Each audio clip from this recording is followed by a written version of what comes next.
The net, or total force, is the combination of all the forces acting on an object. Gravity is an object that pulls objects towards each other. For example, on Earth, the acceleration of gravity is 9.8 meters per second. So if I were to drop this pen, it would fall straight down to the ground. Mass is the amount of matter on an object and is measured in kilograms. Weight is the force of gravity on an object and is measured in newtons. Friction is a force that two surfaces exert on each other when they rub against each other. Fluid friction is when an object is moving through a fluid, such as gas or liquid.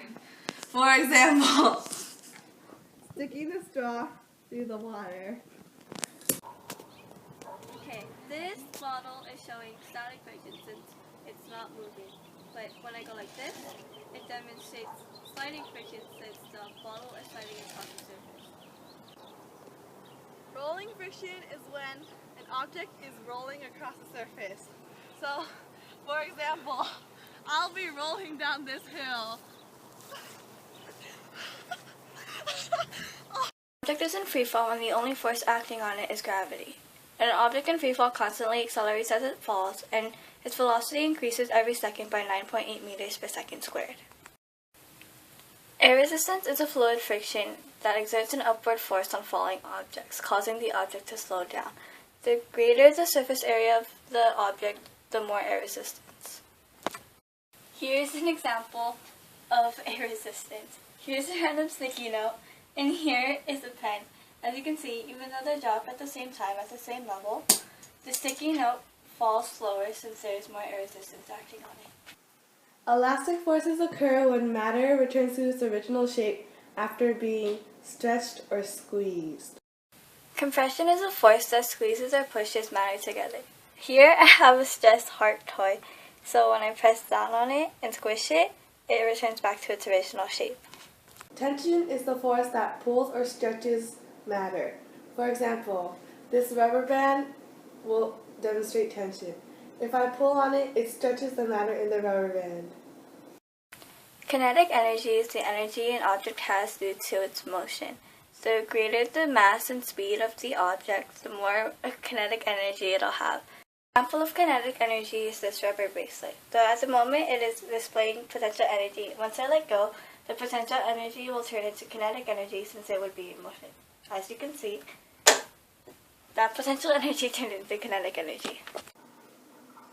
Potential energy is the sort of energy that results from the position or the shape of an object that has not yet to be released. There are two types of potential energy, gravitational and elastic. Gravitational potential energy depends on the weight or the height of an object. For example, these two balls are the same weight, so they have the same amount of potential energy. But if I were to raise the blue ball higher than the orange ball, the blue ball would have greater potential energy than the orange ball because it has greater height. Elastic potential energy is the potential energy of an object that could be stretched or squeezed. So for example, if I were to pull this toy, this would be an example of elastic potential energy because I haven't released it. So if I were to release it, it would be kinetic energy. Speed is the distance an object travels in a certain amount of time. Velocity is speed in a given direction.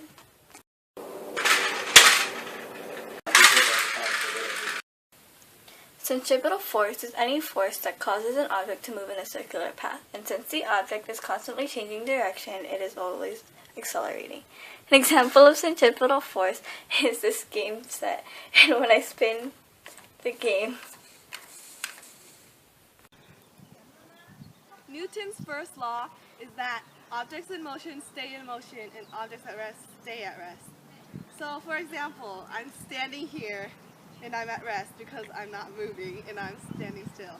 But if I were to do cartwheel, I would be continuously moving unless acted on by an unbalanced force, which is my legs pushing back. Newton's second law is that force equals mass times acceleration. So since this swing has very little mass on it, it requires less force for it to be pushed. However, since there's more mass on it, since I'm on it, it'll require more force to push.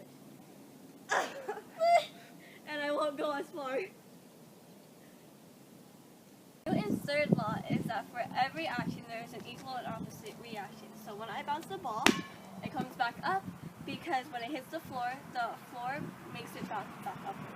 Hey, get you back off the wall. Don't you get comfortable? Looking so hot.